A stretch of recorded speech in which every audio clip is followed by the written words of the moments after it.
주님께서 여러분과 함께 루카가 전한 거룩한 복음입니다. 예수님께서 어떤 곳에서 기도하고 계셨다. 그분께서 기도를 마치시자 제자들 가운데 어떤 사람이 주님, 요한이 자기 제자들에게 가르쳐 준 것처럼 저희에게도 기도하는 것을 가르쳐 주십시오 하고 말하였다. 예수님께서 그들에게 이르셨다. 너희는 기도할 때 이렇게 하여라. 아버지의 이름을 거룩히 드러내시며 아버지의 나라가 오게 하소서. 날마다 저희에게 일용할 양식을 주시고 저희에게 잘못한 모든 일을 저희도 용서하오니 저희의 죄를 용서하시고 저희를 유혹에 빠지지 않게 하소서. 주님의 말씀입니다.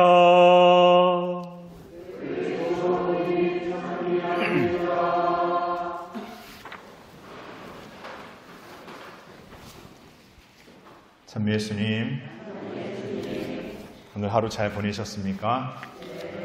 오늘 날씨가 엄청 가을 하셨죠? 저는 이 가을의 날씨에 오늘 교구청 오전에 회의 있고 오후에 강의 있고 해서 하루가 그냥 거기에 시간 다 지난 것 같습니다. 오늘을 어떤 날이라고 한다면 어떤 날인 것 같습니까? 좀 웃자고 하는 얘기긴 합니다만 제가 딱 보니까 오늘 딱 이렇게 보니까 오늘은 그런 날이구나 하는 생각입니다. 여러분의 오늘은 어떤 날입니까? 제가 딱 봤을 때 오늘은 머리하기 좋은 날이구나. 왜냐하면 어제는 좀 날씨가 흐렸지 않습니까? 우리 남자 형제님들은 저도 그렇지만 잘 모르게 머리가 짧으면 어느 날 잘라도 이렇게 금방 마르고 또 아침에 하면 금방 딱 마르잖아요. 근데 가만 보면 이제 우리 자매님들 머리가 기니까 이게 머리 말리는데도 엄청 시간 오래 걸리고 또 머리를 하러 가는 날이 막 흐린 날 가면은 제가 볼 때 머리가 기니까 습기를 먹는다고 하니까 머리가 팍 가라앉을 것 같아. 어저께 습했다가 오늘 바람이 이렇게 습기 없이 탁 하니까 오늘은 머리 하러 가기 좋은 날인가 보다. 이런 생각을 갖고 지금 머리 하시는 분이 한 두세 사람 있는 것 같아요. 그래서 오늘은 뭐 하기 좋은 날이기도 하지만 머리 하기도 좋은 날이구나 이런 생각. 이런 농담이 별로 재미가 없으시죠? 예. 오늘 예수님께서 우리가 잘 알고 있는 주님의 기도를 이렇게 가르쳐 주셔요.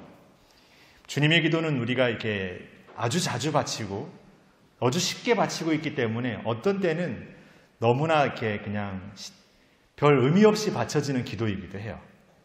근데 미사 안에서 주님의 기도는 언제 바쳐지죠? 영성체하기 바로 직전에.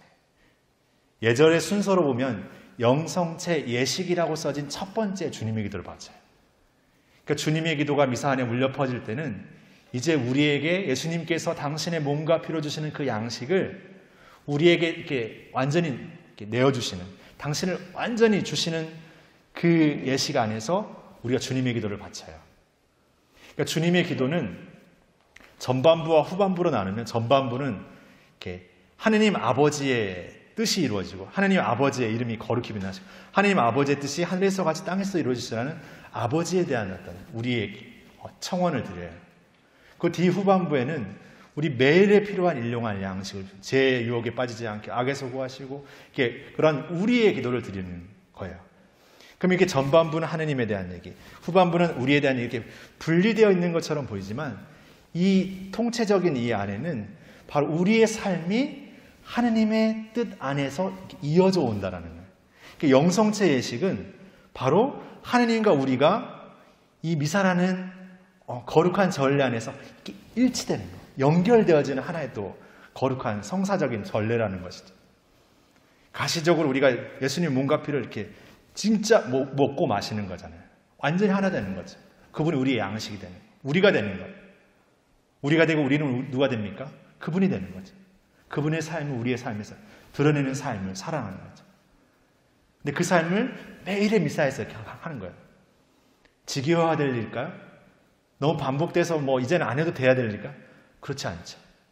우리가 신앙을 살다 보면 매일매일 하지 않는 삶이 얼마나 쉽게 무너진다는 걸 체험해요. 매일매일 습관적으로 하는 삶이 얼마나 소중한지를 체험해요. 그래서 오늘 복음에 이어지는 내일 목요일 복음에는 이제 친구들을 찾아가서 벗에게 빵을 좀 꺼달라고 하고 막 그런 이야기, 내일 복음에 등장하는 얘기인데, 그 복음의 이야기에서 얘기하는 건 바로 이 주님의 기도가 그냥 아무렇지 않게 바쳐지는 기도이고, 그냥 너무 반복되고 그냥 너무나 쉽게 바쳐지는 그런 기도가 아니다. 그런 째째한, 그런 하나님께서 그냥 알려달라고 하니까 마지못해 알려준 그 기도가 아니라, 우리의 삶 안에서 이 영성체의 신비처럼 우리를 진정 생명력 있게 살아있게 하는 힘을 주시는 기도이면서, 이 기도는 그 벗을 찾아가서 끈질기게 청하는 것처럼 항구하게 기도해야 한다는 기도인 거. 그리고 그 항구함 안에는 그냥 마냥 막 들이대는, 그냥 어떻게든 막 아무 생각 없이 막 들이대는 그런 항구함이 아니라 신뢰하는 항구함이에요. 믿는 항구함. 아, 주실 것이다. 그분은 주신다. 아니, 이미 주셨다. 우리의 신앙은 이미 하나님께 대한 전적인 신뢰 없이 그냥 애쓰기만 하는 신앙이 아니라, 그분께 대한 신뢰가 바탕이 되고 그 항구함이 더해져서 그 기도가 완성이 되는 거예요. 그러니까 여러분이 묵주라를 부를 때마다, 아니면 일상에서 주님의 기도를 바칠 때마다 나는 어떤 마음으로 바치고 있냐고 생각해요. 너무나 반복해서 바쳤고 너무나 자연스럽게 바쳐왔기 때문에 내 생각 없이도 그냥 입으로만 바쳐지는 기도가 될 때가 있어요. 그래서 이게 기도가 되는 게 맞나? 이런 의심을 품을 때가 있어요. 근데 그럴 때 어떻게 해야 됩니까? 딱 무식성찰하는 거죠. 매일의 미사에서 영성체가 울려 퍼질 때 주님의 기도를 바치는 거죠. 우리를 탁 건드리는 거죠. 이 기도는 그냥 입으로만 바치는 기도가 아니야 라고 이렇게 날 한번 잡아채는 거죠. 그게 중요합니다. 입으로만 바쳐지는 나의 기도를 하찮게 여기는 내가 있는 게 아니라, 그런 나를 한 번씩 이렇게 터치하는 거죠. 이거 얼마나 소중한 건데, 이거 얼마나 값진 건데, 이 신앙이 얼마나 소중한 건데, 이 기도가 얼마나 소중한 건데, 이렇게 우리를 터치할 때 우리가 이렇게 생명력이 살아나는 거예요. 그러니까 우리가 이 미사 전례 안에서도 주님의 기도가 울려 퍼질 때 우리는 바로 이렇게 하느님의 그 사랑의 터치를 이렇게 탁 받는 그 순간인 거죠. 그것을 기억하십시오. 그리고 이 미사 전례가 이루어질 때 우리는 상상력의 풍부함으로 이렇게 바라볼 수 있습니다. 여기에는 사제 혼자 복사들과 그냥 이루어지는 제단의 그냥 예식이 아니라, 여기에는 그 수많은 성인 성녀들과 성모님, 그리고 예수님이 함께 이 잔치에 울려 퍼지는 그 기쁨 안에서 함께하고 있는, 온 전 세계 가톨릭 교회가 일치 안에 연대하고 함께하는 그 기도로서 우리가 함께 걸어가고 있다는 거예요. 그게 분명한 신앙의 신비거든요. 예수님의 존재가, 그 옛날 예수님의 시대의 사람들은 눈으로서 직접 목격하는 존재로서 우리에게 다가오지만, 오늘날 예수님은 우리의 영성체의 시간에서 늘 살아있는 생명으로서, 그리고 어디에서나 우리 가운데 우리와 함께하는 그런 영원함의 존재로서 계시다라는 것을 우리가 기억하면서 우리의 신앙의 삶을, 주님의 기도를 바칠 때마다 그 기쁨과 희망으로, 신뢰와 믿음으로 바쳐가는 우리 모두가 되었으면 좋겠습니다.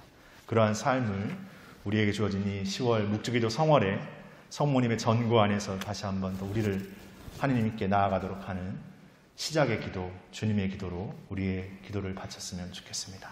잠시 묵상하시겠습니다.